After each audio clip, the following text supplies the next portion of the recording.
Rather than following the lead of the PSNI, who rightly described those involved in the violence as being racist thugs, too many local politicians here were willing to give tacit support to the thuggery by offering excuses for those involved. Now, an example of this was local MP Carla Lockhart, who had this to say when asked if she agreed with the PSNI description of those rioting. The police chief here has called this violence racist thuggery, but locals and this politician say that's wrong. It's about people's frustration. The police have said everybody here is a racist thug. Is that the case? Absolutely not. Absolutely not. There are legitimate concerns about illegal immigration. Has been in this town for a number of months, indeed years. So people tonight are here for a whole host of reasons. Legitimate concern, seemingly. And people there for a whole host of reasons, says the MP, while hooded thugs were throwing petrol bombs at the police within her view. Not to be outdone, of course, her party colleague Gordon Lyons blundered into the situation by highlighting that some of the displaced families driven out of Ballymena had been given temporary shelter in Larne. He wrote this on his social media account. It has been brought to my attention that a number of individuals were temporarily moved to Larne in the early hours of the morning following disturbances in Ballymena. As a local MLA for the area, neither I nor my DUP council colleagues were made aware or consulted on this decision until late this afternoon. It has been confirmed to us by the PSNI and council that all these individuals are now in the care of the housing executive and have moved out of Larne.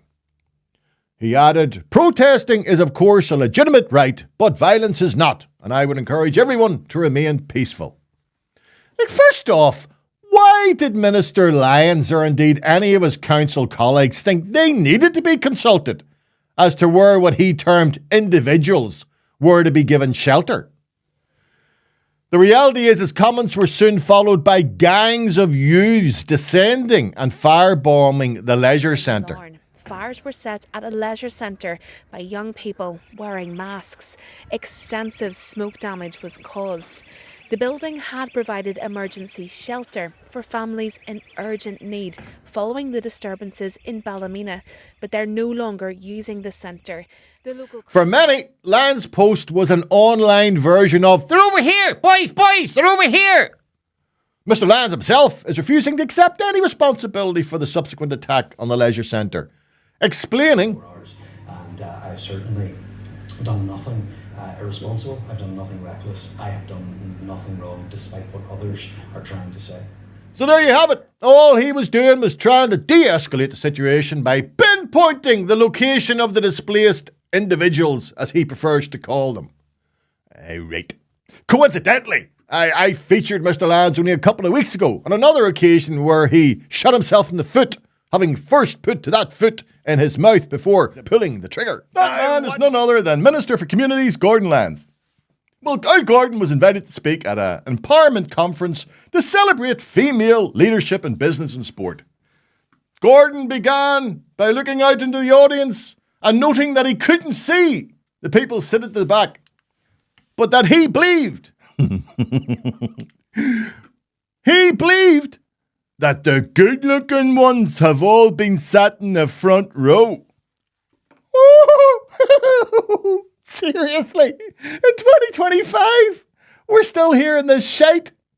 In that one comment, he managed not only to call every woman seated behind the front row ugly, but simultaneously diminish their achievements by suggesting the most important attribute for a woman isn't their intellect nor business and sporting acumen, but still their looks. Now, watching Mr. Lyons would have many observing our dysfunctional little statelet, like from the outside, like they would rightly wonder how such a blatantly dumb, thick, brain-dead, oafish, gormless, cretinous, asinine, dense pinhead could manage to tie his own shoelaces, much less end up elected to our assembly and indeed serve as a minister. Well, let me explain the answer to that conundrum. It's simple. And by the way, it applies to both sides of the political divide. For if you were to ask those who voted for Mr. Lyons they would answer, Oh, yes, yes. Oh, no, there's no doubt about it now. I agree with you. It's true. He is a dumb, thick, brain-dead, ovary-scormless, cretinous, asinine, dense pinhead. But, he's one of ours. proof that waving the right flag can cancel out a myriad of idiocy and guarantee high office in Northern Ireland. You'll do nothing. You hear me? You'll do nothing.